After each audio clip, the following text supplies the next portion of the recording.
안녕하세요. 저는 지난달에 파혼을 하고 이제야 주변이 정돈되어 글을 쓰게 된 30대 후반 여성입니다. 이혼만큼은 아니겠지만 저 나름대로 파혼을 했다는 것에 대한 상실감이 꽤나 큰 상태예요.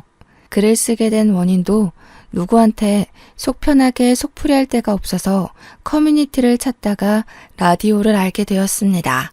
저는 이런 불행이 저한테만 일어났다고 생각했거든요. 그런데 수많은 사연들 중 몇 개 골라서 들어봤는데 저 못지않게 파혼으로 아픔을 겪은 분들이 많더라고요.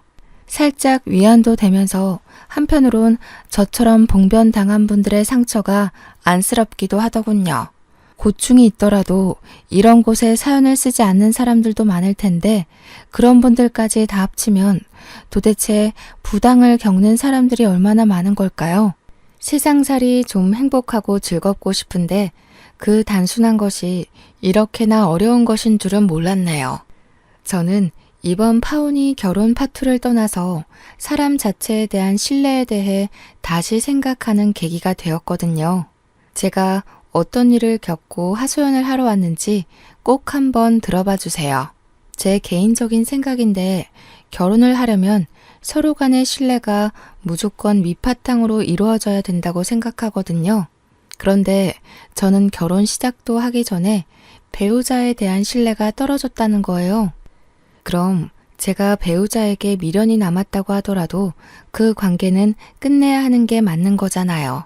결혼이 엎어진 게 불과 한 달 전이기 때문에 솔직히 말하면 저는 여전히 예비 신랑에 대한 미련이 남아 있습니다.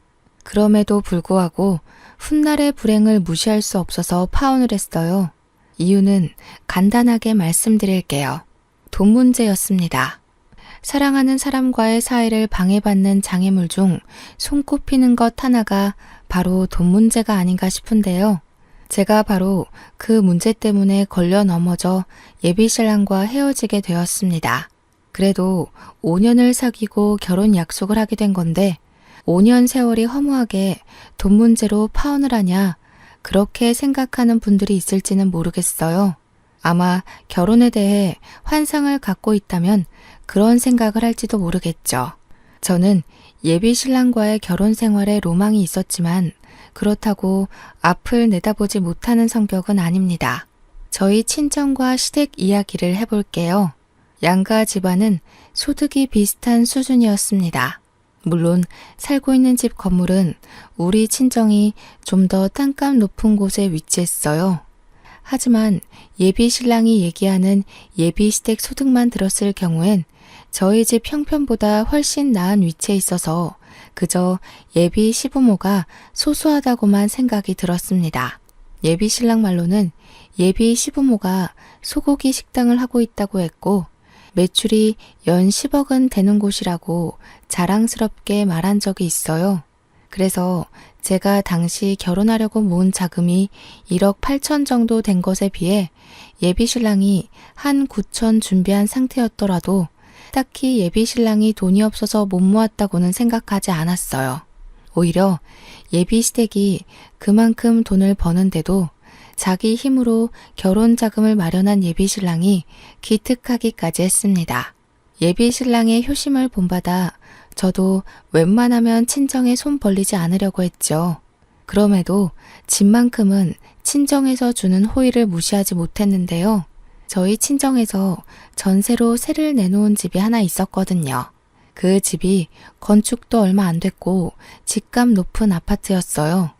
세입자가 곧 만기 계약으로 집을 뺄 예정이었는데 친정 부모가 저희한테 그 집을 주겠다고 하는 겁니다. 저희가 모은 자금으로는 그 아파트 변두리에서도 살 수가 없는 마당인데 부모님이 싸게 주겠다고 하니까 그건 그야말로 좋은 기회인 거잖아요. 당분간만 제가 살고 있는 자취집에서 예비 신랑과 동거하다가 그 세입자가 나가면 그곳으로 이사 들어가면 되겠다고 생각을 했어요. 저는 신이 나서 그 계획을 예비 신랑에게 전달했습니다. 부모님 명의로 되어 있는데 집 나오면 우리가 그 집 살면 될 것 같아. 거기 15억 아파트거든? 부모님이 우리더러 같이 합쳐서 5억만 내면 집 주겠다고 하셨어. 완전 잘 됐지? 그러네. 너무 감사하다. 그런데 우리가 민폐인 건 아니겠지? 그렇게 큰 선물을 덜컥 받아도 되나 싶네. 우리니까 그런 싼 값에 그런 좋은 아파트 넘겨주시려는 거지. 자기야, 이건 완전 청약 당첨된 거나 마찬가지야. 우리 시작부터 너무 좋게 출발한다.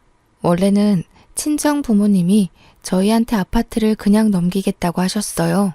하지만 부모님이 그 아파트를 저희한테 내주면 부모님 수중 수익이 줄거든요. 그걸 알고 있다 보니까 그냥 받는 건 마음이 좀 불편하더라고요. 아마 남편도 이 사실을 안다면 당연히 돈을 조금이라도 내고 들어가는 게 맞는다고 생각할 거라 믿었습니다. 이때만 해도 예비 신랑은 친정 부모님에게 고맙다며 예비시댁 가게에서 소고기라도 대접해야겠다고 너스레를 떨었어요. 그리고 저희는 당장 5억이란 돈이 없기 때문에 각자 부모님한테 갚을 생각으로 돈을 빌리기로 했습니다.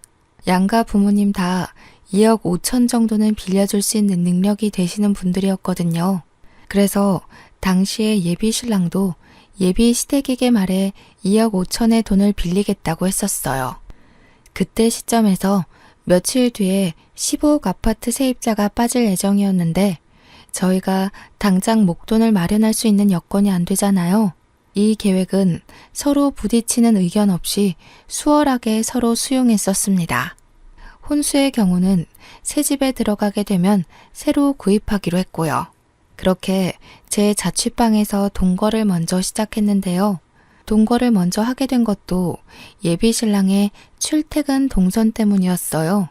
예비 시댁에서 출퇴근을 하던 예비 신랑은 거리가 너무 멀어서 늘 피곤해하는 날이 많았어요. 그 때문에 제가 먼저 어차피 우리 결혼할 사이니까 동거를 하면 어떻겠냐고 제안을 했던 겁니다. 처음에는 그 말을 꺼내자마자 후회를 했어요. 너무 해픈 여자처럼 보였을까 봐요. 제가 너무 섣불렀나 싶어 어색하게 눈치를 봤는데 다행히도 예비 신랑이 고마워해 주더라고요. 정말 결혼까지 계획이 착착 진행되는 것 같아서 저는 개인적으로 결혼 준비 과정이 너무 즐거웠습니다. 먼저 결혼한 친구들과 연락하면서 신혼살림에 대해 상담이나 정보도 받으며 결혼을 기대했어요. 그런데요, 한날 예비 신랑이 좀 이해할 수 없는 말을 하는 겁니다. 자기야, 혹시 돈 좀 있어? 내가 이번 달 대출이자 낼 돈이 부족해서 그러는데 여윳돈 있으면 조금만 도와주라. 이런 부탁할 때가 자기밖에 없네. 대출? 자기 대출 받았었어? 이전에 그런 말 없었잖아. 그리고 월급날 저번 주였는데 그새 돈 다 쓴 거야? 대체 뭘 하다가... 내가 우리 미래 자금 때문에 적금을 넣고 있었는데 대출 받았던 거 금액을 높게 고정했지 뭐야. 대출은 작년에 받았었어. 차 사는데 목돈이 없었거든. 부모님한테는 차마 손 벌릴 수가 없어서 자기한테 이렇게 부탁하는 거야. 예비 신랑은 차 얘기로 둘러댔지만 왜인지 모르게 그게 다가 아닌 느낌이 들었어요. 평소 예비 신랑 모습과 달리 좀 조급한 자세로 비쳤기 때문이었어요. 게다가 저는 당연히 대출 빚이 있는 줄도 몰랐고 돈 빌려달라는 말을 하는 건 더욱 못 받기에 그날 좀 당황했던 기억이 납니다. 물론 이해하기까지도 다소 시간이 걸렸고요. 워낙 당황했던지라 별다른 의심까진 못했던 것 같아요. 그래서 돈을 빌려줬죠.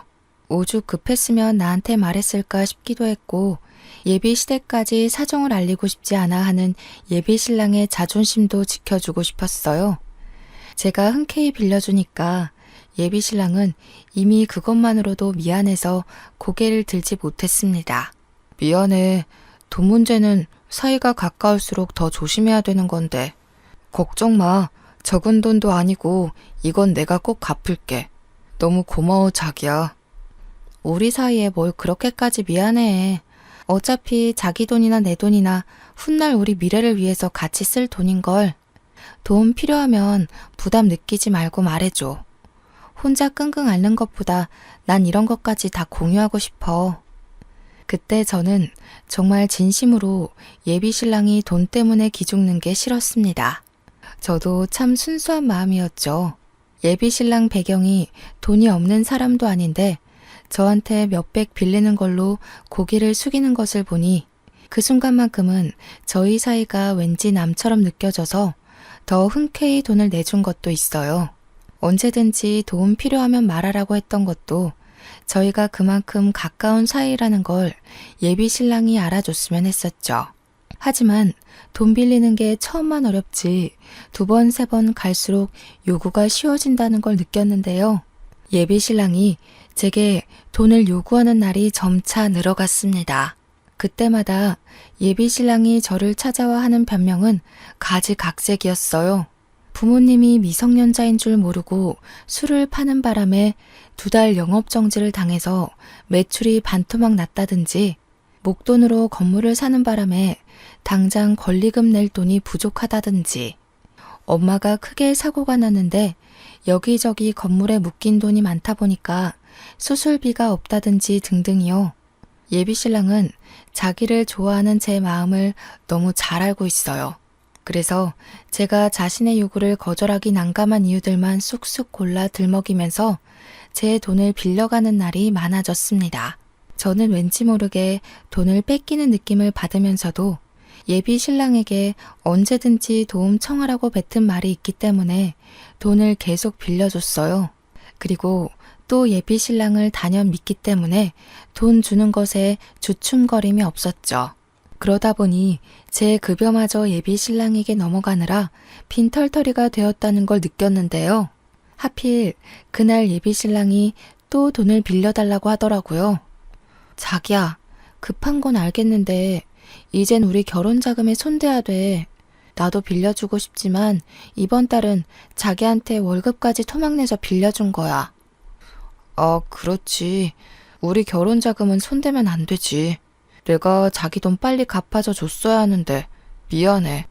이번엔 내가 알아서 해볼게. 예비 신랑을 돕고 싶었던 제 마음은 진심입니다. 호구처럼 보일 수 있어요. 저 스스로도 예비 신랑을 너무 좋아했기 때문에 호구가 맞았다고 흔쾌히 인정하고 있거든요. 그러나 저는 결혼 자금까진 건들고 싶지 않았습니다. 그래서 처음으로 예비 신랑의 요구를 거절을 했어요. 그리고 그 뒤로 예비 신랑은 약속했던 대로 제게 조금씩이라도 돈을 갚아 나가기 시작했습니다. 며칠 뒤 저희는 드디어 15억 아파트에 있던 세입자가 나가서 이사를 할 수 있게 되었어요. 아직 저희가 식은 올리지 않았지만 이왕 아파트가 나온 거 이사를 들어가 살기로 얘기를 했었잖아요. 그래서 이전에 우리가 계획했던 대로 각자 양가 어른들에게 2억 5천을 빌려 친정 부모님한테 보증금 주자고 예비 신랑한테 말을 했죠. 그런데 어쩐 일인지 예비 신랑 표정이 그다지 이사를 반기지 않는 얼굴인 겁니다. 괜히 눈치가 보여서 답답했던 마음에 왜 그러냐고 먼저 물어봤어요. 그냥 우리 이 자취집에서 살면 안 될까? 여기도 우리 둘이 살기에 불편하지 않고 이미 이곳에 적응이 돼버려서 굳이 다른 곳에 안 가도 될 것 같은데. 가면 또 새 집 적응해야 되고 정신없으니까. 그날 예비 신랑의 의견은 좀 당황스러웠습니다. 당시 제가 신혼집에 대해 언급하던 중이었거든요. 그런데 신혼집으로 자취방이라뇨. 제 자취방은 저 혼자 살려고 구했던 집이기 때문에 겨우 10평인데다가 자가가 아니라서 신혼부부가 오래 살기엔 부적합한 곳이었어요. 저희 여건이 이렇게까지 어려운 게 아닌데 왜 10평짜리 남의 집에서 신혼살림을 해야 하나요? 15억 아파트를 5억에 살 수 있는 찬스가 왔잖아요. 그걸 왜 그냥 버리려고 하는 건지 이해가 안 되었어요. 당시 저는 예비 신랑의 뜬금없는 고백 때문에 뒤통수를 맞은 것처럼 머리가 얼얼했습니다. 예비 신랑의 의중을 몰라서 뭐라고 설득을 해야 될지도 몰라 머릿속이 새하했어요. 갑자기 왜 그러는 건데? 우리 지난번에 15억 아파트 가기로 약속했잖아. 여기서는 아이 낳아서 키울 수도 없고 남의 집이라서 물건을 함부로 할 수도 없어. 이렇게 좁은 데서 어떻게 몇 년을 더 살겠어. 도대체 왜 그러는 건데? 이유가 있을 거 아니야. 사실은 부모님한테 돈 빌려달라고 아직 말을 못했어. 솔직히 앞으로도 못할 것 같아. 계속 부모님한테 불효하는 기분이 드는 거 있지. 내가 결혼 자금도 혼자 마련했듯이 독립까지 다 알아서 해내고 싶은데 우리 부모님 요즘 경기 안 좋아서 매출이 예전 같지 않거든. 자기 말 무슨 뜻인지 알아듣겠어. 그래도 우리 신혼집이잖아. 어머님, 아버님도 자기 신혼집 때문이라면 흔쾌히 돈 빌려주실 거야. 가게가 적자라도 2억 5천은 있을 거잖아. 수십 년 동안 매출 10억대였다면서 어머님, 아버님이 자기 장가갈 때 미천 대준다고 몰래 모아놨을지 어떻게 알아. 우리 집 사정은 내가 잘 알잖아. 적자난 게 생각보다 많이 커서 모아둔 돈도 거의 다 날렸어. 여기서 내가 말하는 건 돈이 많고 적고를 따지는 게 아니야. 그냥 부모님한테 부탁해야 하는 내 마음이 불편해서 그래.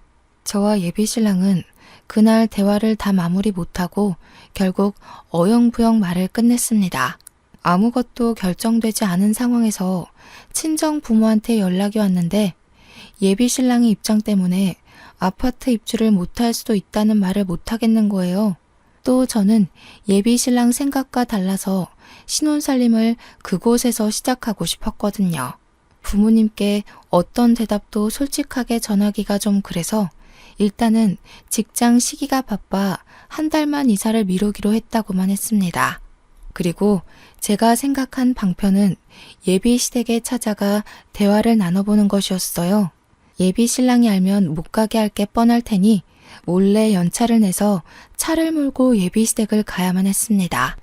예비 시댁은 한 번밖에 안 가봤지만 제가 지리를 잘 외우는 탓에 쉽게 찾아갈 수 있었어요. 그리고 웃기게도 저는 바로 그날에 파혼을 결심하게 되었죠.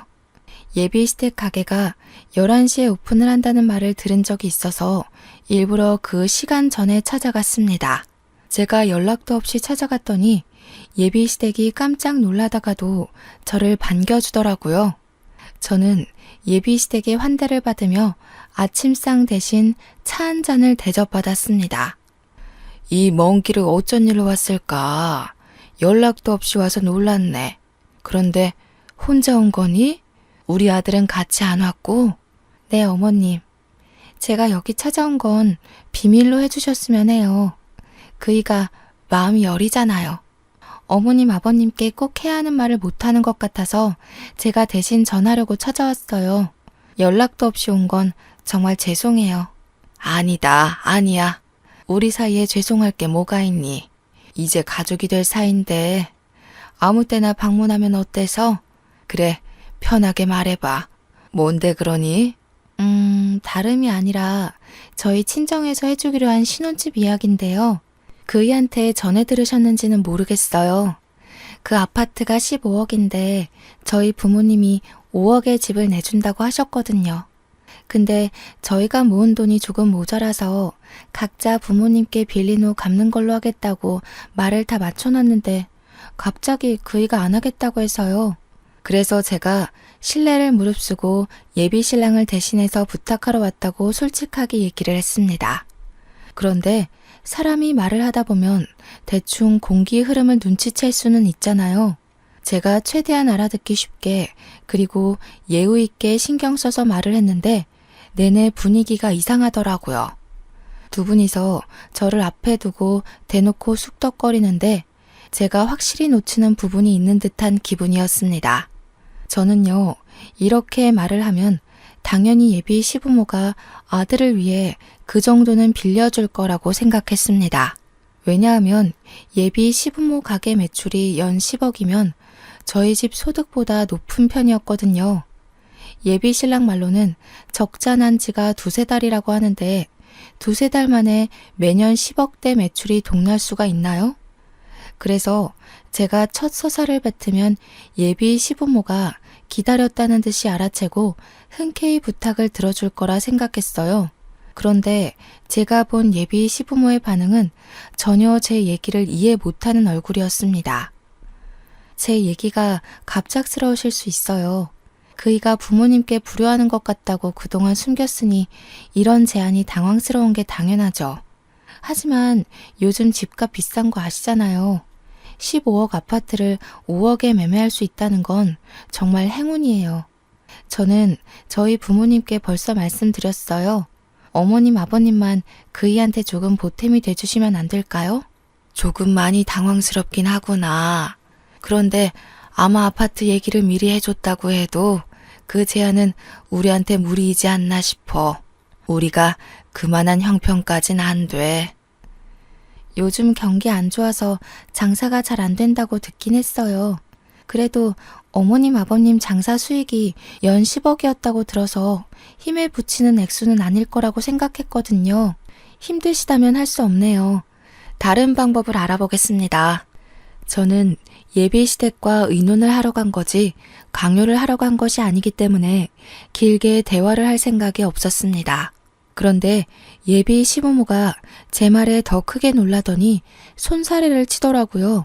처음엔 제가 알아서 해결해 보겠다는 것을 저지하는 줄 알았습니다. 근데 듣다 보니까 그게 아니라 연 10억이라는 것에 놀라서 손을 내젓는 거더라고요. 이게 다 무슨 소리니? 연매출 10억? 장사는 또 뭐고 듣도 보도 못한 소리다. 우리 아들이 그러더니 그럴 리가 없을 텐데. 우리는 그런 집안이 아니야. 그러니까 예비 시모가 주절주절 설명하는 걸 간략하게 정의하자면 예비 시부가 과거에 사업을 2개 정도 했었는데 그 사업이 어려워지면서 억대 빚이 있는 상황이라고 했습니다. 예비 시모가 이왕 이렇게 된 거 저랑 예비 신랑이 결혼할 사이니까 자기네 집 사정을 다 얘기해 주겠다면서 하는 말이 제가 예비 신랑한테 들었던 예비 시댁 형편과는 전혀 딴판이었어요. 말했다시피 예비 시댁에는 억대 자산이 아닌 억대 빚이 있는 상황이었고 소고기 가게를 운영한 적도 없으며 당시 벌고 있는 수익이 적어서 예비 신랑이 주는 생활비까지 보태어서 근근히 지내고 있다고 합니다. 살고 있는 집도 전세 대출받아 마련한 집이라고 했고요. 그래서 우리가 늘 아들 걱정 때문에 마음이 안 좋았어. 부모가 돼가지고 자식한테 남겨줄 게 빚밖에 없으니 하루도 발 뻗고 자지를 못했다. 그게 너무 미안했는데 너처럼 상냥하고 배경 좋은 며느리가 들어와 준다길래 얼마나 고맙게 생각했는지 몰라. 그러니까 말이야. 우리가 말년에 복이 있을 사주였나 봐. 며느리 하나 잘 들어와서 며느리 덕도 보고 팔자 피게 생겼으니 복권이나 다름이 없지. 아직 혼인신고도 안 했는데 우리 빚 갚는데 보탬이 되어주니 너무 고맙다 아가. 예비 시부모가 밝혀주는 형편에 넋을 놓고 할 말도 없었습니다. 그런 와중에도 이해 안 되는 말이 하나 더 있었는데 제가 빚 갚는 데에 보탬이 되어주었다는 예비 시부의 말씀이었어요. 저는 예비 시부모의 형편을 몰랐기 때문에 보탬이 된 적도 없고 뭘 도운 적도 없거든요. 그런데 그게 무슨 말인가 싶었는데 알고 보니 예비 신랑이 제게 빌려간 돈을 예비 시부모한테 다 갖다 바치고 있었지 뭡니까. 생활비며 대출이자며 제 돈이 안 닿는 곳이 없었더라고요. 정말 충격이었습니다. 예비 시부모는 그걸 제가 당연히 나서서 해줬다고 생각하고 있었으니 저한테 낯빛 하나 안 바뀌면서 얘기를 한 거겠죠. 저는 여차저차 예비 시부모한테 인사를 올리고 도망치듯 급하게 나섰습니다. 예비 신랑한테는 알리지 말아달라고 한 번 더 부탁을 하고서 말이죠. 당시 귀갓길 내내 제 머릿속은 어지러웠습니다. 어디서부터 잘못되었고 어디서부터 이 문제가 시작된 건지 도무지 모르겠더라고요. 수많은 물음표 중에서 저를 가장 혼란스럽게 했던 건 예비 신랑이 예비 시댁 형편을 숨긴 것도 아니었고 예비 시댁에 억대 빚이 있다는 것도 아니었어요. 예비 신랑이 저를 속이고 돈을 갈취했다는 사실이 제겐 가장 큰 충격이었습니다. 차라리 모든 걸 솔직하게 말하고 돈을 빌려달라고 했다면 배신감이 이보다 덜하지 않았을까요? 저는 예비 신랑을 사랑했기 때문에 믿었기 때문에 모든 걸 내어줄 준비가 되어 있던 사람이었어요. 그런데 예비 신랑은 어느 순간부터 저를 돈 나오는 구멍으로 봤다는 거잖아요. 그렇지 않고서야 얼굴에 철판 깔고 갖가지 이유를 지어내며 돈을 빌려가진 않았겠죠. 그러니까 예비 신랑한테 저는 그저 돈 잘 주는 호구였던 것 같습니다. 예비 시댁에서 제 자취집으로 당도하기까지는 1시간 30분 정도가 걸렸습니다. 그 짧은 시간이 소요되고 집에 도착을 했을 땐 예비 신랑을 향한 제 마음이 꽤나 식어버린 상태였어요. 저는 예비 신랑이 퇴근할 때까지 집에서 묵묵히 기다렸습니다. 처음엔 당혹했고 나중엔 부정을 했는데 집에서 사태를 정리하는 내내 남은 감정은 분노뿐이었습니다. 예비 신랑이 제게 했던 말, 그게 전부 거짓이었다는 것도 화가 났지만 그걸 떠나서 저를 무려 5년을 속인 거 아닙니까? 그것 자체만으로 저는 예비 신랑에게 신뢰를 다 잃었고요. 예비 시댁에 돈을 갖다 바친 걸로 모자라 개인적으로 꿀꺽한 돈도 있다고 하니까 속에서 천불까지 나더라고요. 저는 예비 신랑을 기다리는 동안 속에 받치는 분통이 갑갑해서 결국 베란다 창문까지 열어야 했습니다. 당시 날씨가 꽤 쌀쌀했거든요. 그런데도 제가 얼마나 열이 받았으면 그 찬기운마저도 살이 아린지 모르겠더군요. 그렇게 한참 동안 베란다 앞에서 머리를 식히며 지난 5년의 기간을 되내고 있었습니다. 그런데 예비 신랑이 퇴근 시간이 다 되었는데도 귀가가 늦어지는 겁니다. 시간을 확인하려고 거실로 들어가려던 차에 베란다 밖에서 익숙한 목소리가 들려왔습니다. 건물도 가지고 있으면서 15억 아파트 줄 거면 그냥 공짜로 내줘야 되는 거 아니냐? 자식이 결혼한다는데 5억을 꼭 받으시겠단다.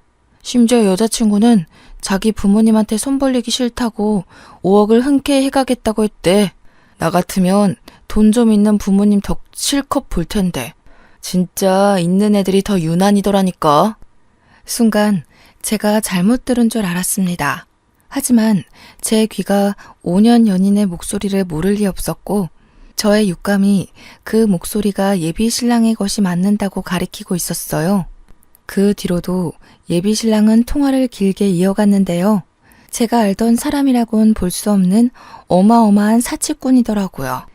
예비 신랑 입에서는 말 나오는 족족, 재산 얘기, 돈 얘기 등등 제 친정 재력에 대한 욕심밖에 없었습니다. 예비 시부모한테 손 벌리기 싫어서 자취집에 신혼 차려도 좋다던 사람 어디 갔는지 모르겠더군요.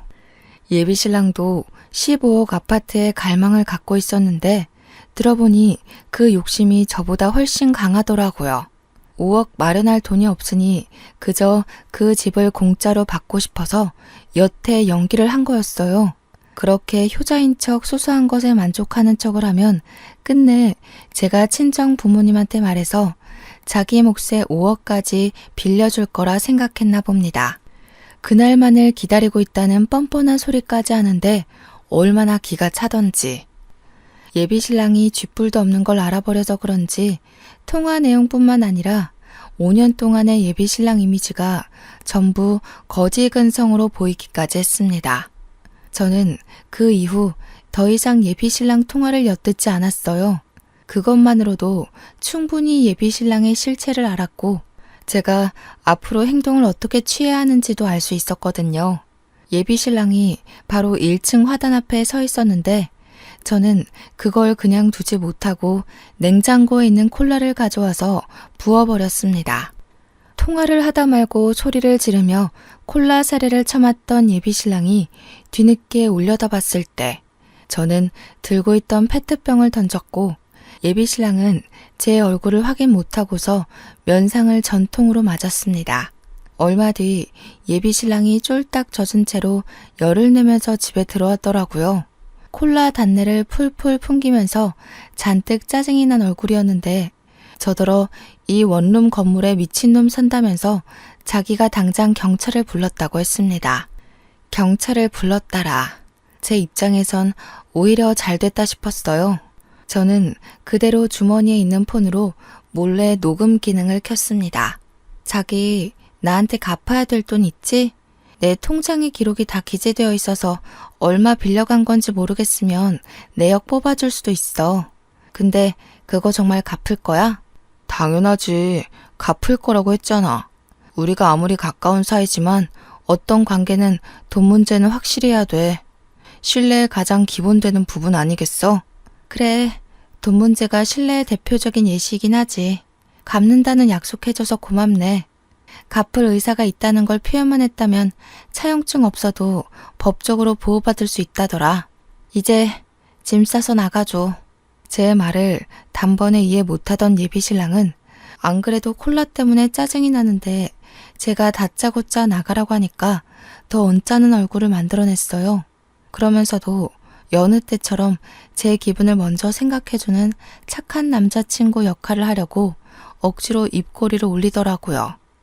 애써 고운 목소리로 무슨 말 하는 거냐고 제 말을 부정하는데 예비신랑 처지가 딱 물에 빠진 생쥐꼴이라서 우습더군요.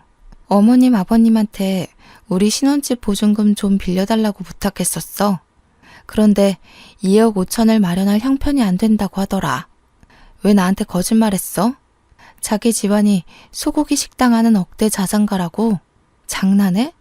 자산이 아니라 억대 빚이던데 대체 이게 어떻게 된 건지 설명 좀 해볼래? 우리 집 갔다 왔었어? 왜 말도 안 하고 멋대로 찾아가? 아무리 가까운 사이라지만 우리 아직 결혼하지도 않았잖아. 이렇게 말도 없이 찾아가는 건 습격 아니야? 무례한 행동이라고. 무례?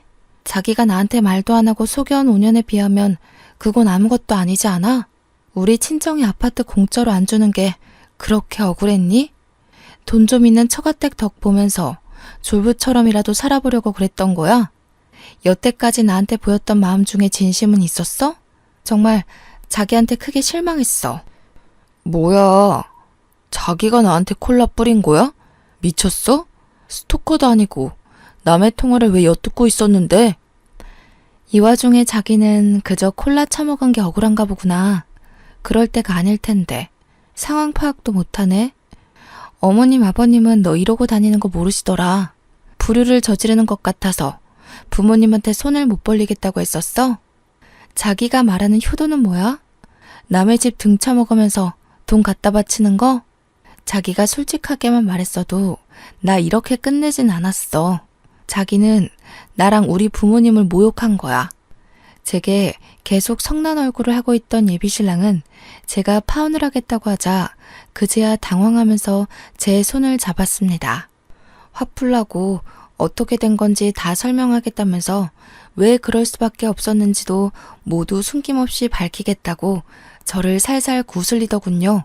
예비신랑이 제 얼굴 보고 하는 말을 제가 어떻게 더 믿을 수 있겠습니까? 제 뒤통수에 대고서만 진짜 얼굴을 비추는 사람이잖아요.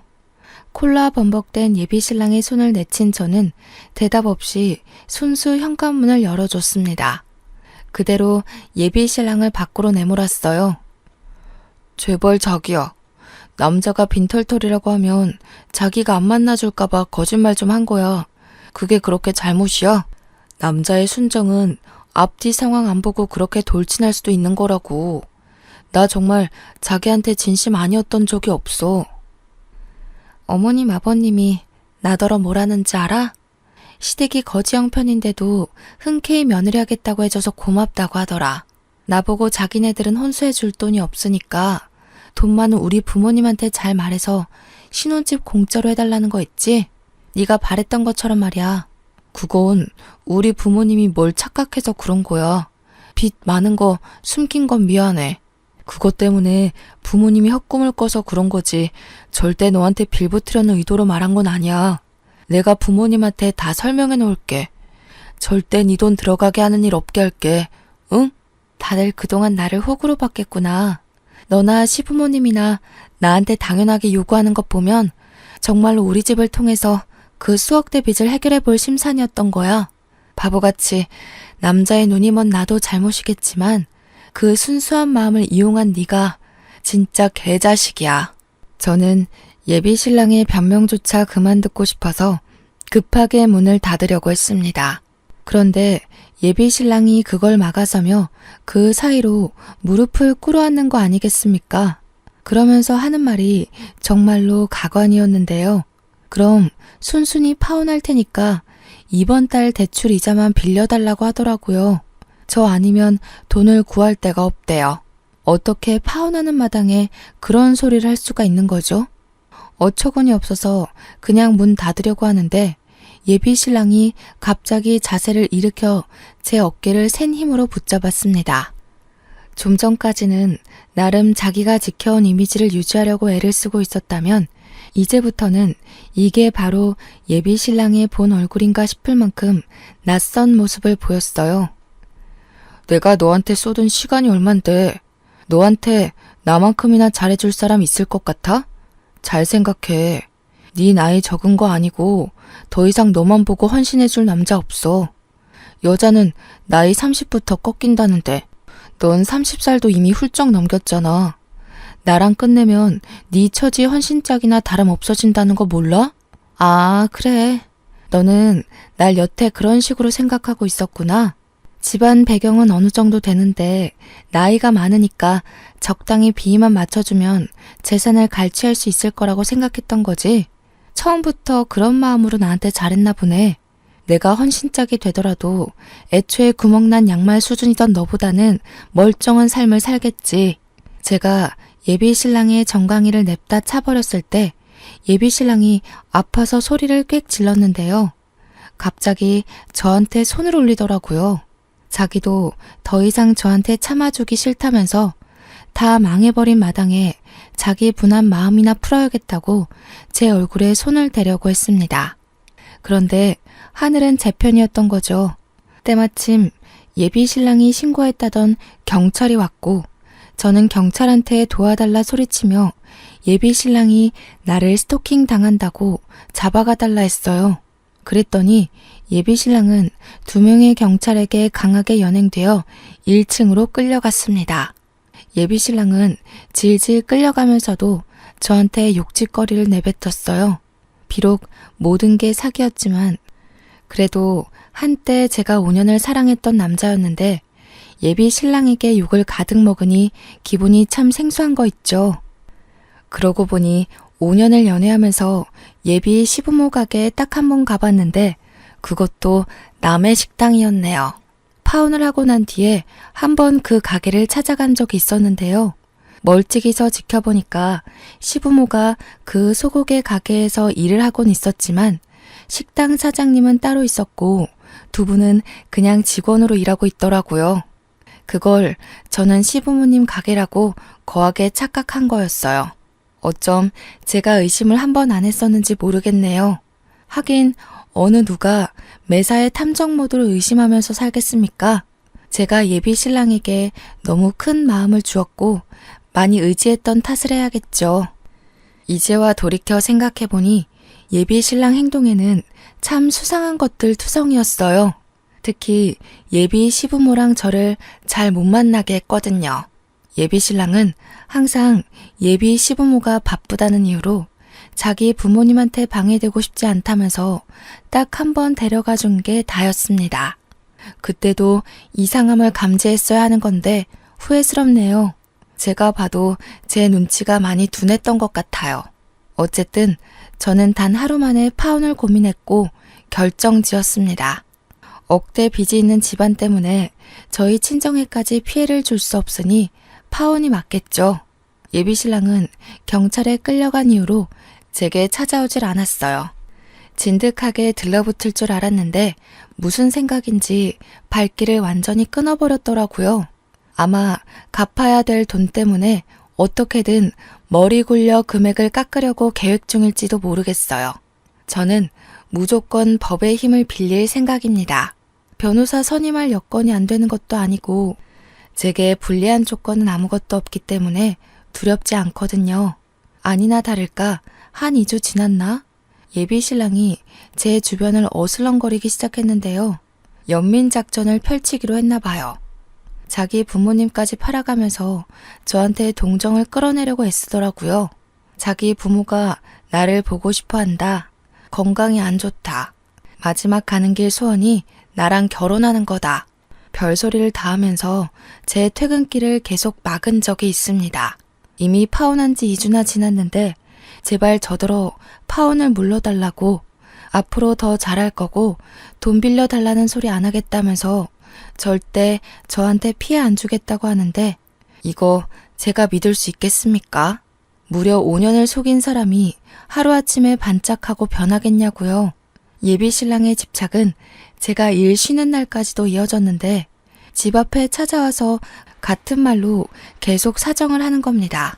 할 수 없이 저는 또 경찰에 신고를 해야 했습니다.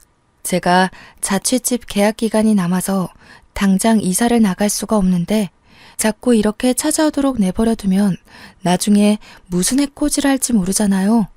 도무지 예비 신랑의 근성이 꺾일 생각을 안 차 저는 복도에 CCTV를 달아서 예비 신랑 행동을 모조리 녹화했습니다. 그리고 그걸 예비 시부모한테 보내고 SNS에는 스토킹 영상으로 올려버렸어요. 경찰에도 신고해서 증거 영상으로 제출했더니 접근 금지 명령이 떨어지더라고요. 그동안 빌려줬던 돈은 다행히도 무사히 돌려받을 수 있었습니다. 역시나 예비 신랑 음성 녹음이 법적 효력이 되어서 처리되는 데 문제가 없었거든요. 모든 게 정리가 되었다고 생각했을 무렵 예비 시모한테 한 번 전화 온 적이 있었는데요. 예비 시모마저 저를 설득하려고 연락을 했더라고요. 나는 정말 너희 둘 사이에 그런 사정이 있었는지도 몰랐다.